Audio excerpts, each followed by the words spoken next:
bonjour pour les Qu'est-ce que t'as vu. Qu'est-ce que tu as vu cette semaine, mon cher Kerr? Eh ben, j'ai vu Suicide Squad, donc je vais vous en parler longuement. Non, j'ai vu juste après Suicide Squad, donc pour la petite anecdote, j'ai fait 2 films de suite et j'avais que 5 minutes de pause entre les deux, histoire bien évidemment de me dégourdir les jambes. En fait, je vais aller fumer. Et donc, c'était Suicide Squad, très déçu, je sors du film et je me lance dans la grande aventure d'un film qui m'avait été vendu comme le meilleur des 3. Bien évidemment, je parle d'American Nightmare, alias The Purge in America. C'est quoi la purge? Le principe est génial, mais ça on le lit à chaque film donc d'American Nightmare. C'est qu'en fait, pendant 12 heures, chaque année, de 19h à 7h du matin, aux États-Unis, eh ben, le meurtre est légalisé. En fait, on peut faire tout et n'importe quoi, on ne sera pas puni. Et donc, les gens tuent dans la rue, etc. Le premier se basait donc sur ce principe qui est intéressant, avec un casting solide, puisqu'on avait Ethan Hawke et Lina Headey, alias Cersei Lannister, dans les 2 principaux rôles. Et puis ensuite, on avait eu donc le 2, qui introduisait Frank Grillo, le héros de la série Kingdom, qui joue également Crossbones chez Marvel. Et le 2, c'était passable. Why not? C'était pas très très bien traité, mais en film un peu teenage actuel, un peu bourrin, c'est American Nightmare, ça marche bien. Et le 3, on m'avait dit, mais le 3, c'est de loin le meilleur des 3, ne t'inquiète pas, Kerr, fonce-y. Ça, c'était donc le distributeur qui m'avait dit ça au moment où je voulais payer ma place. Et en fait, le 3, c'est vraiment le moins bon des 3, mais ils ont repris Frank Grillo, mais qui est dans le film complètement détestable. En plus, il a un côté, c'est un peu le héros un peu badass, mais qui s'en fout. Et en fait, il s'en fout tellement qu'il manque de respect constamment à un acteur black dans le film. Et tu te dis, mais en fait, c'est un gros connard de raciste, le héros là. Ils nous vendent un héros depuis 2 films, c'est un gros con. Enfin bref, il y a l'héroïne, il y a Juliette de Lost. L'histoire, c'est quoi? Eh ben en fait, il y a une femme qui se lève contre la purge et qui dit, non merci la purge, c'est fini de tuer les gens qui n'ont rien demandé dans la rue. Surtout qu'à chaque fois, vous tuez les pauvres, parce que les riches, eux, ils peuvent se protéger. Figure-toi. Et du coup, le pouvoir en place décide que dans la purge qui arrive, pas de bol, les hommes et les femmes politiques peuvent être tués. Ce qui explique le fait que le film s'appelle American Nightmare Élections. Parce que c'est juste avant les élections. Alors normalement, on ne pouvait pas tuer les hommes politiques et donc ils n'auraient pas pu tuer légalement cette dame qui s'oppose au pouvoir. Et là, on peut, bien évidemment, donc tu imagines ce que ça peut... Là, avec ce que je t'ai raconté, dans ta tête, tu as imaginé la fin et tu as raison. Le film est sans aucune surprise. On s'ennuie beaucoup. Il est malsain pour être malsain alors que c'est les pas ça, 2 c'est que j'ai premiers eu une étaient vision cool. de l'Amérique sous Donald Trump. Et donc voilà, globalement c'est complètement raté ce Purge 3 et j'ai passé un après-midi ciné assez à chier. Et toi, qu'est-ce que t'as vu? Alors moi, j'ai vu Star Trek sans limite. Donc, allez, vas-y, donc fais-nous rêver. une version de Star Trek qui était donc... c'est des foufous, ils ont plus de limites. Et donc... alors... Je vais en résumer. Donc, qu'est-ce que cette histoire de film? C'est le 3e de la trilogie, nouveau reboot qui avait été amorcé de Star Trek. On suit donc toujours les aventures de Capitaine Kirk, qui du coup, en fait, ça fait quelques temps maintenant qu'il ballotte son petit rafio, et il est avec toujours son second, son Wilson, comme certains l'appellent, qui est donc le Captain Spock, non, le commandant Kirk. Non, Commandant Kirk et Captain Spock, voilà. Et le truc, c'est que qui lui-même se pose des questions, la vie, tout ça. Est-ce que vraiment je devrais rester sur ce navire incroyable? Qui, Spock ou Kirk? Les deux, mon capitaine. Et au final, ils se posent tous les deux des questions, et puis il leur arrive des aventures. Voilà, un peu comme toujours, c'est chiant comme ça d'avoir une vie incroyable. Et à un moment, ils se posent et ils se disent, bon, peut-être que tout ça, c'était une très belle aventure, mais que ça va terminer. Et puis, il y a une jeune fille candide qui arrive et qui dit « Oh, messieurs, il y a mon vaisseau qui s'est perdu dans la nébuleuse là-bas où jamais personne n'est revenu. Vous pouvez m'aider ?» Et bien sûr, ils disent eh bien, prenons le vaisseau, allons-y avec les 5000 personnes à bord de l'Enterprise. Après tout, nous ne risquons pas que nos vies. Et ils décident d'aller donc... C'est elle, la femme candide? Non. Et ils décident donc de partir dans cette nébuleuse. Et d'un seul coup, il se passera des trucs, mais je vous raconte pas le film. On en parlera dans la VOD, dans la partie, spoilers. Bon, alors, Personnellement, j'ai pas trop kiffé. J'ai plutôt beaucoup aimé le premier Star Trek. Le deuxième m'a beaucoup déçu sur la fin, qui était vraiment écrit n'importe comment. Là, c'est un peu la même chose. Le début était plutôt très sympathique. Vraiment, en fait, on retombait dans les petits chaussons de revoir les personnages qu'on aimait bien. Après tout, c'est un troisième film de cette franchise, de ce reboot. Il y avait évidemment beaucoup de films avant. Et le truc, c'est que la fin, mais un what the fuck. En même temps, c'est parce que c'est pas trop mon goût. Les gens qui aiment bien les films qui terminent sur non, mais le pouvoir de l'amitié et du rock'n'roll, c'est plus fort que tout. Et nous pourrons vaincre tout le monde grâce au pouvoir du rock'n'roll. Non, mais spoil pas la fin, on l'a pas encore vu. Et donc, en fait, le truc... j'ai rien dit. Donc, le truc, c'est que, voilà, si les fins un peu mièvres ou, eh bien... C'est un peu à la Yu-Gi-Oh, tu vois, où ils mettent la main, où en fait ils s'étaient mis le marqueur qu'ils n'ont jamais retiré, en disant le pouvoir des cartes, on est plus copains tous les deux que toute la vie. Bon, si ça vous dérange pas, ce film sera agréable. Après, je tiens juste à préciser une chose. Je l'ai vu dans le cadre d'une avant-première presse, où il y a presse, youtubeurs, etc. Ils font beaucoup de lancers de goodies au début, etc. Moi, c'est pas le truc. Tu m'as attrapé des trucs ou pas ? Non, le truc, c'est que moi, c'est plutôt le genre de truc. Enfin, c'est fait.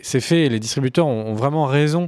C'est des commerçants qui essaient de mettre bien entre guillemets leur public. Et comme c'est les youtubeurs qui vont en premier, ils essayent donc par ce truchement-là de faire gagner des trucs, etc. Moi, je sais que moi, ça me stresse. Je suis juste là pour voir un film et pour en faire un review après sur Cult & Click. Donc, je l'ai pas vu dans les meilleures conditions, je pense. Le truc, c'est que c'était... mais le film est vraiment beaucoup trop mièvre. Et comme le 2, le début est très bien, mais vraiment, le début est très intéressant. On développe les personnages sur des nouveaux axes. Mais alors, la fin, what the fuck ? Et c'est vraiment... ça part complètement en cacahuète.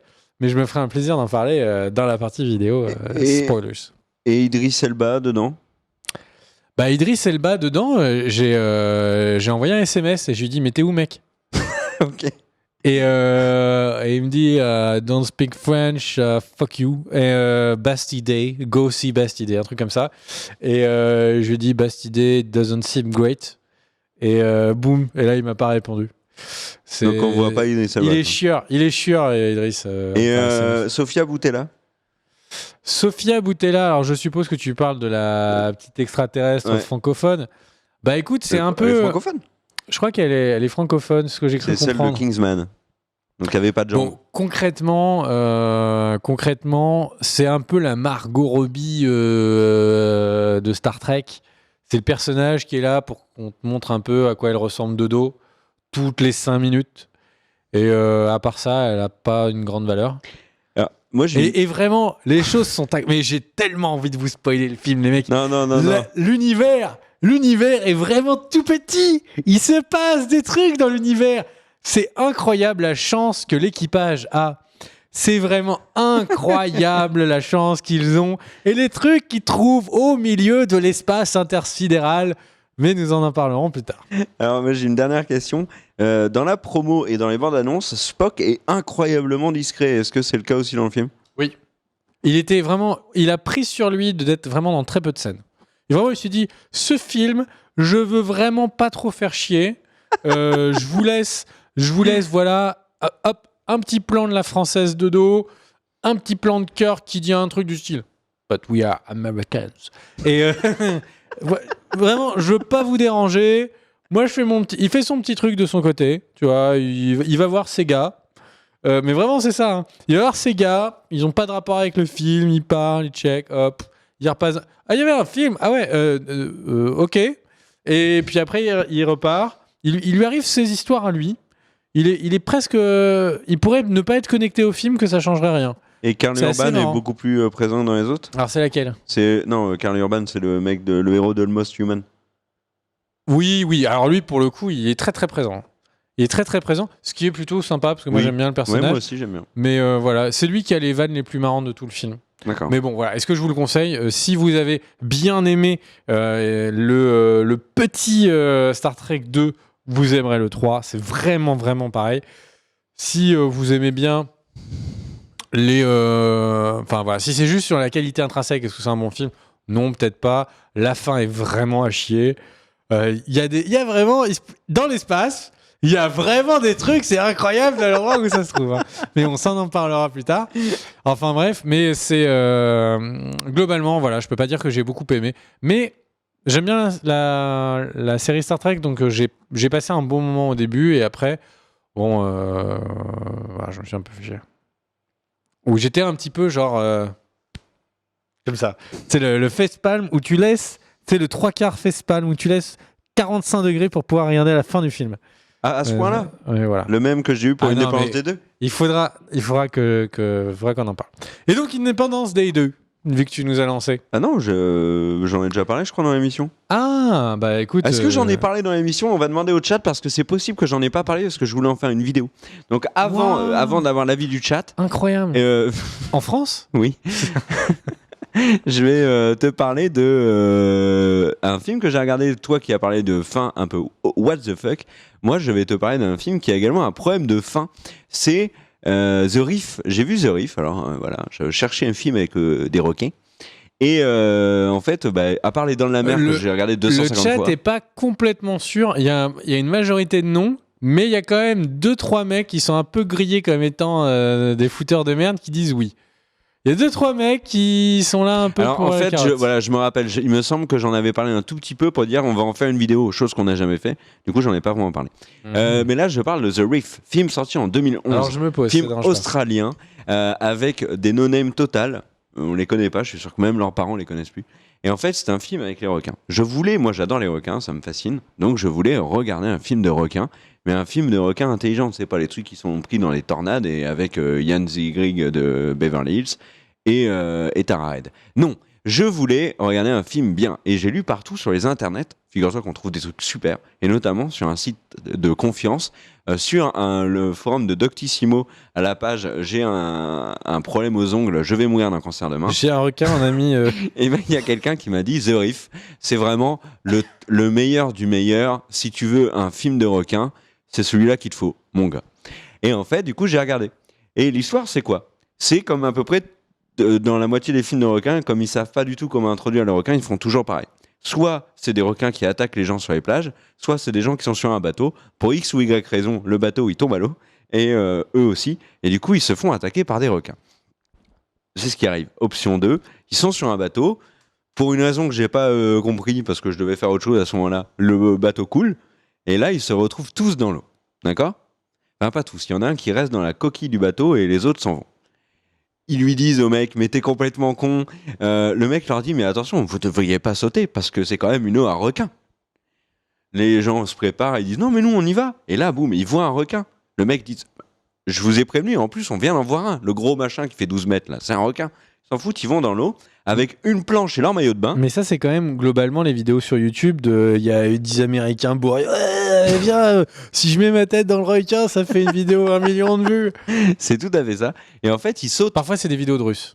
Ouais. Ne nous acharnons pas vraiment sur le public américain. Et donc, ils partent à la nage avec zéro bouffe, zéro flotte, une planche, un maillot de bain, et en fait, ils essaient de traverser le Pacifique. Donc déjà, quand ils partent comme ça, tu te dis qu'ils ont absolument aucune chance de s'en sortir vivants, même s'ils croisent jamais un requin. Parce que bon, traverser le Pacifique avec une planche et un maillot de bain, c'est pas terrible. En tout cas, moi, j'ai jamais essayé, je le ferai pas. Et là, pas de bol, il y a un requin qui arrive. Et en fait, le film est regardable. Donc là, je continuais à regarder mon truc, je me dis, ok, il n'y a pas de souci. Et puis à un moment donné, paf, générique de fin. Mais genre, tu vois, générique de fin comme ça, en plein film. Et le film était terminé. Bah, ça m'a fait un choc. Il n'y avait pas de fin. C'est vraiment un film où il n'y a pas de fin, quoi. Voilà, ça te laisse pour toi. Non, je voulais montrer ce que c'était qu'une review sans fin. C'est vraiment le... Non, mais voilà. Il n'y a pas de fin dans ce film, quoi. Ils sont là en train de nager, tranquillou bilou. Il y a un requin, le requin en bouffe 2-3. Et après, il continue de nager, puis là, paf, générique. Mais c'est un truc de ouf. Voilà. Donc c'était The Reef, sorti en 2011, film australien. Mais en fait, ils avaient plus de budget. Mais vraiment, quand il n'y a plus de budget en Australie, ils sont obligés d'arrêter, quoi. C'est limite s'ils n'étaient pas en train de parler. Tu vois, ils étaient... Alors, qu'est-ce que tu fais de... Voilà. Terminé, générique de fin. Plié en 10 secondes, et on n'avait plus le temps. Sortie DVD, plus sous bus. Voilà. C'était ma critique de The Reef.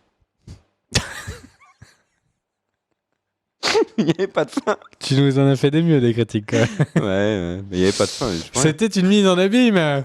C'était vraiment une belle mise en abîme. Alors, qu'est-ce que j'ai pu voir ? Ah, bah, j'ai vu quelque chose qui me plaît bien. Mais est-ce que allez, je le garde en coup de cœur. J'ai vu, alors vous en avez fait plusieurs vidéos. De qualité. Sans moi, d'ailleurs. Alors que je vous avais demandé, s'il vous plaît. Donc, Stranger Things. J'ai vu Stranger Things. Non, parle pas trop, on en refait une vidéo. Alors, on en refait une vidéo, donc j'ai pas le droit d'en parler. Encore une fois, bridé par mes camarades. Je ne peux m'exprimer décidément dans cette émission. Et eh bien, Stranger Things, c'est pour moi le coup de cœur de l'été. Comme j'ai un autre coup de cœur après pour un truc plus direct et que si vous êtes des gens qui avaient eu déjà un peu des vacances, vous avez déjà vu Stranger Things, c'est la série qu'il faut regarder. Je pense qu'en vivant Stranger Things, c'est à peu près ce qu'ont dû vivre les gens quand ils ont regardé pour la première fois E.T., quand ils avaient 20, 30, 25, 30 piges, et qui regardaient pour la première fois la magie d'un film de Spielberg. Et là, c'est vraiment pareil. C'est tellement bien gaulé. Il y a tellement de bonnes idées, etc. Le casting est ouf. Enfin, bref, je n'ai que des compliments sur Stranger Things. C'est de loin un des meilleurs trucs que j'ai pu voir cette année. Il y a tellement d'idées là quand on voit le mur avec les différentes lettres. Enfin bref, on veut pas spoiler, on va faire une vidéo sur la fin et la saison 2. La relation, alors, l'actrice qui joue la petite, elle est incroyable. Ouais.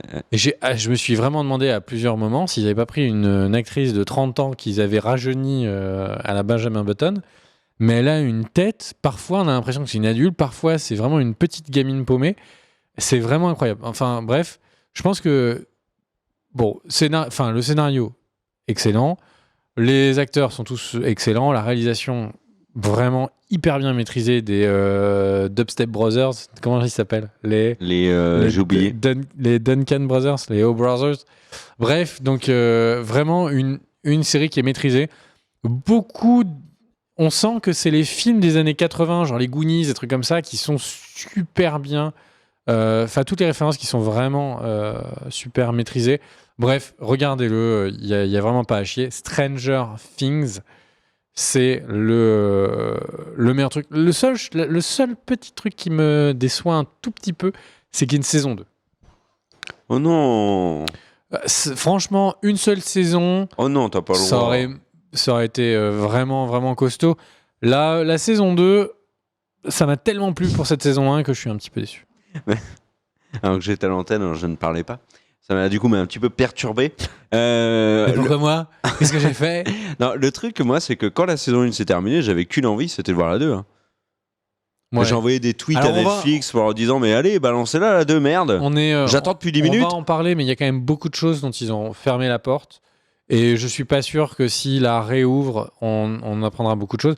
Limite, ce que je préférais, c'est que ce soit une anthologie, c'est-à-dire qu'on suive une nouvelle histoire. Oh non, mais non, c'est les personnages que je veux retrouver, moi. Ce serait vraiment stylé. Bah, ils ont su créer des très bons personnages, on peut leur donner leur chance pour en créer des nouveaux. Mais vraiment, enfin voilà, Stranger Things, c'est la série 5 étoiles de l'été et probablement de l'année. Il reste encore plusieurs mois, donc soyons enthousiastes. Oui, parce qu'il reste du Cage. Mais il y a Narcos saison 2, il y a Viking la fin de la saison 4. Il y a du très lourd. Hein. Il reste encore beaucoup de choses, effectivement. Il reste la deuxième partie de Fear the Walking Dead. Et il y a la reprise de Scandal et de How to Get Away with Murder. Il y a également l'arrivée de Superman dans Supergirl. Tu vois ? Est-ce que tu l'as vu la photo de Superman dans Supergirl ? Alors non, mais parce que j'ai vu, si tu te souviens, j'avais vu la fin de saison de Supergirl. Ouais. Et en fait, le médecin m'a dit donnez-vous une petite période avant de reprendre des informations sur Supergirl. Vous pourriez être vraiment traumatisé sur le long terme. Et ben en fait, le Superman de Supergirl. Et derrière, il m'a donné 3 tests, syphilis, machin. Enfin, vraiment, ça a l'air d'être costaud quand même. Et ben Supergirl. Le Superman de Supergirl a ma musculature. Donc il est particulièrement pourquoi il serait baraqué. Mais alors, attends, posons-nous une question. Si le mec il a des super pouvoirs et que tout est léger, pourquoi il serait musclé ? Si porter un immeuble n'a pas de différence avec toi porter une feuille, tu ne te muscles pas en portant une feuille. C'est vrai. Donc il fait quoi ? Il fait des pompes avec des planètes ? Non, mais c'est vrai. Non, mais tu as complètement raison. Il ne peut pas être musclé. C'est juste parce que voilà, on le kiffe. Voilà. C'est une espèce de délire d'homoparentalité, le fait de voir Superman en méga costaud. Il y a Batman, lui, doit être vraiment viril. Il doit vraiment peser dans le monde de la virilité. Ouais, dans le monde du pectoral. Ouais. Et tandis que Superman, concrètement, il devrait être tout chétif, quoi. Donc en fait, je pourrais être Superman. Ah, mais tu pourrais être Superman. Par contre, Superman a l'air de ne pas... Enfin, il a l'air de faire attention à sa ligne, quand même. À ça? À sa ligne. Bon, on se retrouve après la page de pub. Bisous à vous. C'est à tout de suite. Non, il n'y avait pas de générique cette fois-ci. Yamato a refusé. Ah ouais? Eh oui, tout simplement. C'est pas grave, Yamato. On t'aime quand même. Et du coup, on en était dans les Qu'est-ce que t'as vu, ma gueule? Et qu'est-ce que t'as vu, ma gueule? Alors, qu'est-ce que j'ai vu, ta gueule? J'ai vu, je suis en train de regarder, j'ai vu Billions. Je me suis rematé des... Tu te souviens pas de cette série qu'on avait conseillée à toute la France? Et vraiment, on était allé chercher les plus petits tuyaux. On était remonté par la capillarité d'Internet pour aller le conseiller partout, cette série. Billions, tu te souviens pas, avec l'acteur? Ah, Billions! Ah oui, oui, avec Damian Lewis, avec l'extraordinaire Maggie Siff, avec Paul Giamatti. Et on avait vraiment conseillé cette Malina série Ackerman. à tout le monde en disant mais il faut à tout prix, c'est important, regardez cette série, elle est incroyable, etc. Et au bout de 5 épisodes, d'un seul coup, on a oublié qu'elle existait. Oui, c'est ce qui m'est arrivé, et pourtant j'adore. Et donc du coup, je me suis dit mais c'est pas possible, cette série est excellente, comment j'ai pu l'oublier, comment c'est possible, etc. Et donc là, tout de suite, ma copine me dit tu te parles à toi-même, calme-toi. Et donc elle m'a ceinturé, hop, piqûre, vraiment pour me calmer. Et donc je me suis mis à regarder Billions. Et alors? Et donc Billions, Me spoil pas. Hein. eh bien, c'est toujours aussi bon. Je sais pas pourquoi on a oublié de regarder. Il y a juste un épisode qui est un peu moins intéressant. Voilà, c'est à peu près, on a arrêté au même. Et ça reste vraiment très bien. Le seul problème, c'est que la méta-histoire, le truc qui fait que on suit d'un épisode à l'autre, c'est vrai qu'il y a un manque d'intérêt. Clairement, il y a un manque d'intérêt. Mais chaque épisode en lui-même est vraiment bien gaulé. Hein. Ça reste une des très bonnes séries. C'est le problème de la série qui est dans le top 10. C'est pas une série de top 3, c'est pas celle qui va faire la folie sur Twitter, c'est pas celle qui va dire « Oh mon Dieu, Game of Thrones, ils sont tous morts !» Et le truc, c'est que tu vois, avec les oreilles éclatées, etc. Non, c'est une série qui est une très bonne série que je vous conseille de regarder si vous avez un peu de temps. Si votre été est un peu long, si vous avez la chance de profiter des RTT ou tout simplement que eh bien, les cours n'ont pas encore commencé, regardez Billions, c'est vraiment sympa et ça mérite de regarder. Alors, je n'en ai pas parlé. Pour ceux qui n'avaient pas vu les premiers épisodes, Billions, c'est une série sur tout simplement le SEC. Donc, ce sont les personnes qui font la course aux fraudes dans les très grandes sociétés, les multinationales. Et on suit donc d'un côté Paul Giamatti, qui est le prosécuteur, procureur de la Republic of United States of America, et qui se pose la question est-ce qu'il va prosécuter le petit milliardaire qu'il a en face de lui, dont j'ai oublié le nom. Damien Lewis. Et Ben O'Brother. Et au final, va-t-il le faire? La réponse est oui, mais de quelle manière? Nous le verrons dans Billions. Voilà, en tout cas, c'est une série que je vous conseille. Et ben moi, je tiens à saluer Logan Sengir sur le chat, qui est un viewer de la chaîne YouTube, qui vient d'arriver sur nos lives, qui nous a découvert pour les reviews de Game of Thrones, et qui passe ici pour nous faire un coucou, et on te coucoute aussi. Ça se dit pas. Et on l'a pas redire, mais coucou à tout le monde, évidemment, à Jean-Michel Apetite. Nous adorons ton jeu d'acteur. Medjay, Powoko, Pleti, Machi 16, Logan Sengir, on en a parlé. August 1989, mon Dieu que tu es jeune. Et enfin 89, ça va, ça commence à peser dans le game. Et tous les autres sur le chat. Tu sais que la plupart des footballeurs, ils sont nés en 92, 2000, 80... 2003, 2002. Donc, non, pas les footballeurs professionnels. On enchaîne. Qu'est-ce que tu as vu, mon petit Prots? Alors moi, qu'est-ce que j'ai vu? C'est une bonne question. Alors je voulais vous parler de Cosmos. Ah, alors là, je me pose. Bah oui, mais le truc, c'est que j'ai oublié de préparer mon truc sur Cosmos. Donc j'ai vu la nouvelle version de Cosmos, présentée par ce monsieur, ce Black, dont je ne connais pas le nom, mais qui présente vachement bien, et qui apparemment est un transfuge. Vraiment, on a l'impression qu'il explique l'univers. Voilà, c'est un transfuge de Carl Sagan. En fait, Cosmos, c'est une série dont vous a parlé à plusieurs reprises Cardel, et notamment la semaine dernière. La semaine dernière, il a redit, l'ami Cardel, qu'on salue. Oui, il faut regarder Cosmos, c'est super stylé. Donc, c'est de la vulgarisation scientifique. C'est pas du tout péjoratif ce que j'ai dit, Majay, donc arrêtez un peu. Et c'est justement. Non, c'est vrai que que Daraen sur le chat a raison. Il faudrait dire cet afro-américain. Tu n'as jamais le mot politiquement correct. Voilà, c'est Neil. Mais comment il s'appelle ? Dites-moi son nom. Neil deGrasse Tyson. Voilà, putain. Mais je ne le savais plus. C'est pour ça que je n'osais plus parler de Cosmos parce que j'ai oublié son nom.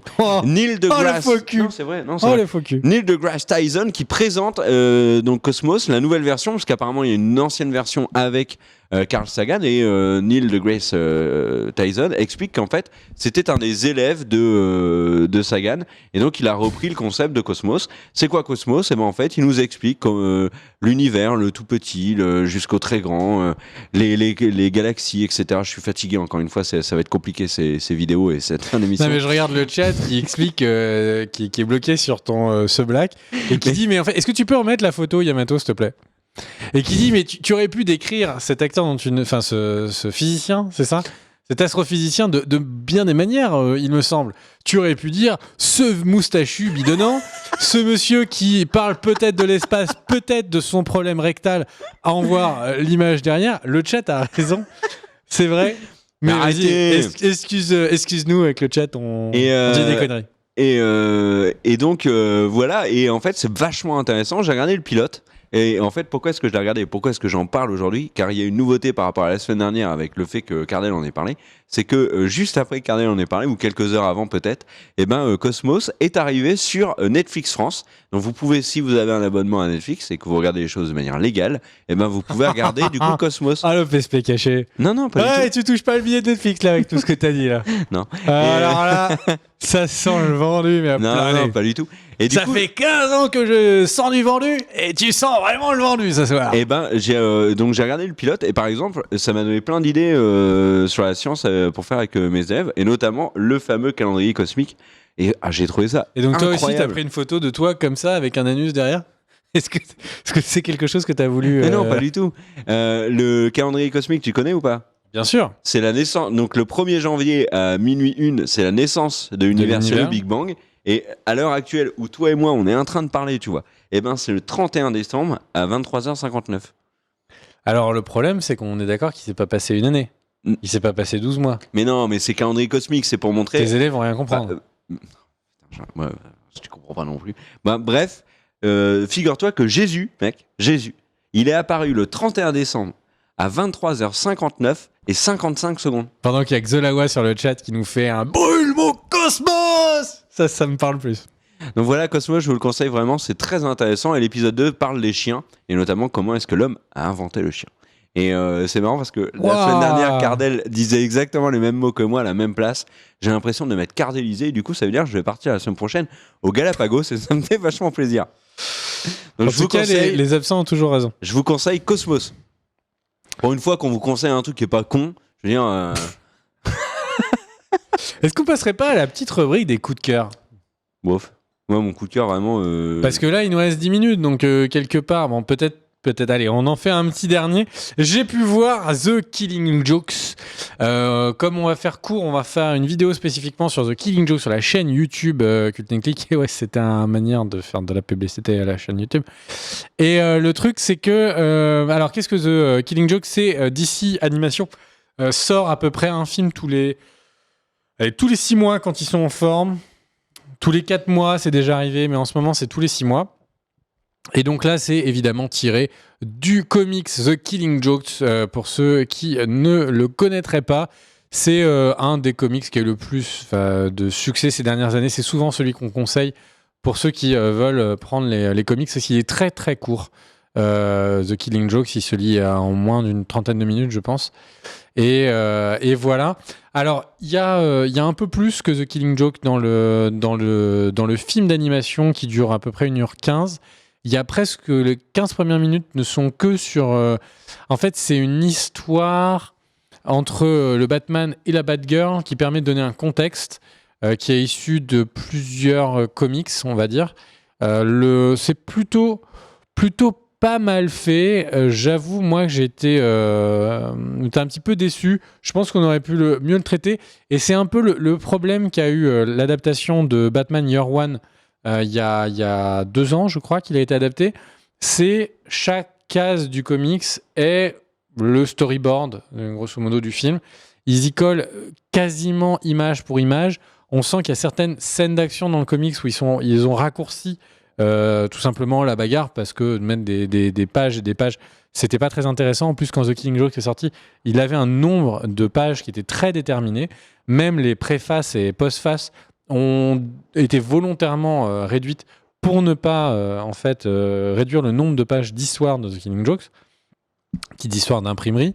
Et du coup, en fait, là, ils ont rajouté quelques coups de poing, des petits, on va dire, des petites virgules dans les combats. Mais vraiment, à part ça, c'est presque la même chose. C'est vraiment dommage de faire quelque chose qui colle autant, parce que du coup, je sais pas à qui ça parle. Est-ce qu'il y a vraiment tant de gens que ça qui regardent les films d'animation d'ici qui ne sortent que en Blu-ray et DVD sans avoir jamais vu les comics? Est-ce que je pense qu'il n'y a pas tant de gens que ça? Si c'est ceux qui ont déjà lu les comics, bon bah du coup là on se fait un peu chier. Voilà, et je pense que comme beaucoup de ces comics, je crois que c'est Killing Joke, c'est de 2008. Ça mériterait un petit coup de jeune. C'est-à-dire que The Killing Joke, c'était un comics très moderne à l'époque, mais je sais pas, je m'attendrais à quelque chose de plus sombre, qui serait allé plus loin. J'ai l'impression que la fin s'arrête trop tôt et elle est trop mignonnette sur le doute de fin, mais ça on en parlera dans la petite vidéo. Ok. Qu'en as-tu pensé? Sur Killing Joke, je l'ai trouvé très très en dessous du comics. La première partie, donc intro avec Batgirl, bon, why not? J'ai pas été choqué comme les hardcore fans ont été choqués du fait que, par exemple, il y ait 2 personnages à un moment donné qui croisent leur salive. Mais après, j'ai trouvé que tout ce qui était vraiment traitement de Killing Joke, c'est-à-dire quand ils reprennent en anime ce qu'on avait lu dans le comics, j'ai trouvé ça complètement raté, beaucoup moins fort que dans le comics. L'idée de Killing Joke, c'est quand même qu'on a une mauvaise journée et qu'en une mauvaise journée ou une mauvaise expérience, toute notre vie peut être changée. C'est ce qu'on voit sur les origines du Joker et c'est ce que on doit voir sur Gordon. Dans les faits, ça marche absolument pas. Et alors, le truc, c'est que moi, la fin de Killing Joke, le comics m'avait marqué. Je l'avais trouvé vraiment intéressante. La fin de l'anime, je me suis dit, mais il se fout de ma gueule, quoi. C'est pas possible. Il y a le générique de fin et j'ai pas eu ma vraie fin. Donc, globalement, j'ai été déçu. Et pour la petite histoire, il y a Christopher Drake qui est le compositeur un peu à la maison qu'avait DC, avait vraiment fait des compos qui étaient énormissimes sur le Dark Knight Return, qui vraiment sublimait l'image. C'était également le cas sur alors je crois que c'était Superman non, c'était pas Unbound, c'était merde, j'ai oublié. C'est c'est celui où il retourne au soleil au début, il a une irradiation au soleil. Dans le chat, j'espère que vous m'aiderez à trouver. Le Superman All-Star, voilà, merci à moi-même. Et donc, il y avait également le Green Lantern Emerald Knight. Enfin bref, il y avait vraiment beaucoup de ces films d'animation d'ici dont il avait fait la musique. Je trouve qu'il avait vraiment apporté quelque chose de supplémentaire. Les bandes-son étaient vraiment énormes. Là, la musique, je peux même pas fredonner le moindre truc. Ça fait vraiment film d'animation débité trop vite, où on fait pas gaffe aux choses importantes, parce que c'est juste de la soupe qui doit sortir au rayon Blu-ray, au Auchan, au Carrefour, quoi. C'est juste ça qui est dommage, parce que vraiment, ils avaient à la maison quelqu'un de ouf. Et donc, soit ils l'ont bridé, soit je sais pas, mais là, ils l'ont bloqué, quoi. Là, il a pas fait ce qu'il. Enfin, toutes ses plus grandes œuvres, il les a chez d'ici, quoi. Bref, excuse-moi. Non, c'est bon, de toute façon, j'avais terminé.